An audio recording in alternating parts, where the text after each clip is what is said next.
a day in my life as a content creator. Kung akala mo ay palagi na lang ako nakababad sa cellphone. At ito ngayon, ikwento ko nga sa inyo kung ano yung ginagawa ko. Kung gusto mo namang malaman yung buhay ko, magmarites ka na sa buhay ko. Maaga nga pala akong gumising. Hindi para kundi magsaing. Uy, nagkamati kayo. Dito na nga tayo sa kwento. Ito na nga yun. Maaga nga akong gumising para magmarites nga sa inyo. Ako'y laki talaga sa probinsya. Ay, nagtataka kayo kung bakit nandito ako sa syudad. Palipat-lipat kasi yung tahanan namin. Nandito na nga pala kami sa syudad. Mas marami kasing opportunity kapag nasa syudad ka. Kaya lang, yung kakarampot mo na sweldo ay mabilis lang maubos. Ay, kung hindi ka naman talaga marunong mag-budget ng sweldo, maubos agad. At sa ngayon ay nagtitimpla nga pala ako ng gatas ng anak ko. Dalawa na yung anak ko kasi yung isa anak ng kapatid ko.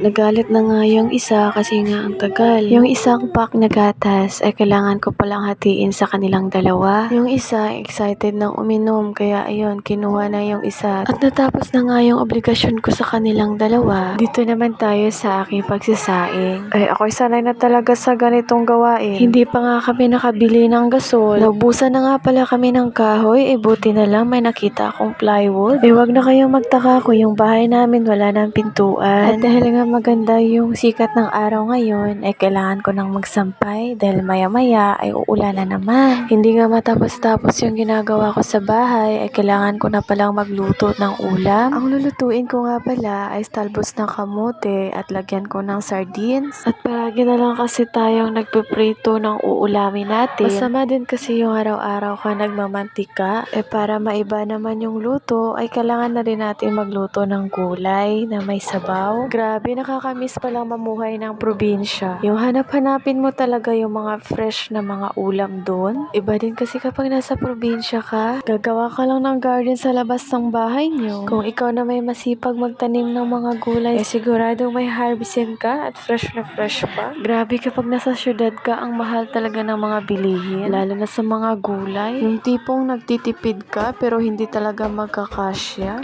Kung ako na may papiliin kung saan ko gustong tumira, sa probinsya na lamang. Kaya kapag nagbabakasyon ako sa probinsya, nanghihingi na lamang ako ng mga gulay sa mga kapitbahay. Hindi naman kasi mabus-ubos yung mga gulay nila doon. Kaya binibigyan na lang nila sa gustong mag-ulam. Bumili na nga pala ako ng kahoy. Bumili na lang talaga ako. Baka maubos ko pa yung pintuan namin. Ito yung the best talaga na makasave kami sa kahoy. Kaya habang wala kaming gasol, ay magkahoy muna kami. Itong kahoy na to ay aabot talaga sa kinsinas. Laking tulong na rin to sa amin. Palagi kasing umuulan dito, kaya yung kahoy na binili ko, basa. Para bawasan nga yung basa niya, ay dito ko muna siya ilalagay. At dito na po natatapos ang video ko. Maraming salamat sa panonood. Follow na lang po for more videos.